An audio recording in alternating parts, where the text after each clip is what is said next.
Welcome.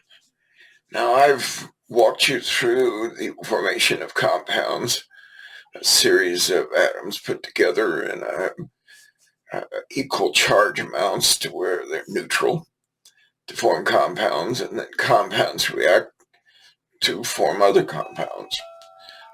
This is called chemical reaction.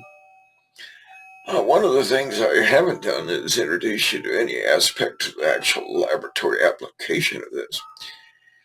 The one that I mentioned previously was silver nitrate reacting with potassium chloride to form silver chloride, which is a solid, as you see on the board. Now, the way that happens is pretty simplistic. You take equivalent amounts of the two substances and pour them together, and they produce a cloudy liquid. Well, that's useless unless you can separate it. Now, the round circles, and you can discern my lack of artistic ability by now, so you'll just have to live with it. The circles are filter paper. The filter paper is not dissimilar to coffee filters. The porosity is different, but it's really quite similar. And it's round, as you can see, but I have it striated into 4 parts because you fold it together and then put one part of it to where it is the actual filter. And then you seat it with just plain distilled water. Then you pour your liquid that's in the beaker on the left there through the filter slowly, and it drips on through into the beaker below. The funnel, and the funnel is not dissimilar to funnels you're familiar with.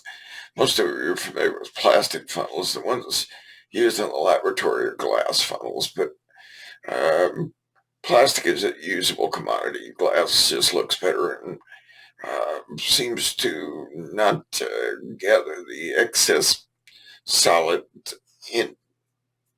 on its surfaces, really. In other words, glassware is cleaned easier.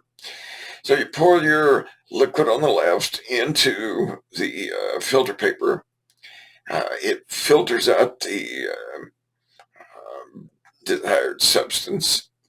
While it's still fairly damp, you uncurl it, as is indicated on the bottom right side there, back to its original nice open round shape.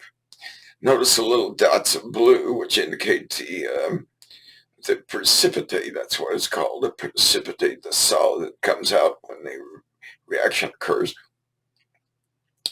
If you weigh the filter paper before you start, and then you weigh it after you let the one on the right dry completely, you actually could subtract the weights and discern with a great deal of accuracy how much solid you formed with the reaction of silver nitrate and silver chloride to form potassium chloride, rather, to form silver chloride.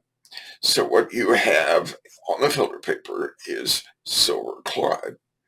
Now you got to be kind of careful with it, because once it's completely dry, when you carry it around, if you pull it tight, the silver chloride will pop off, and then you'll lose some of your mass. So I recommend, when you do this sort of thing, and you can actually do this, I think you can buy potassium chloride and silver nitrate fairly easily without having to go through all kinds of processes of having a license for chemical compounds or any of that kind of stuff. But it is a neat reaction, and you will enjoy it. Now, you'll have to come up with some kind of mechanism to hold the funnel in place. In the laboratory, we use clamps, but they're not appreciably available around your household. But I'm sure you can find something and some set of apparatus to hold the clamp, hold the funnel in place. Anyway, This is a fairly accurate laboratory experiment, and I wanted to show you how we can use these compounds and reactions to form something that is measurable. And this is your first illustration of a chemical reaction and its products in the laboratory.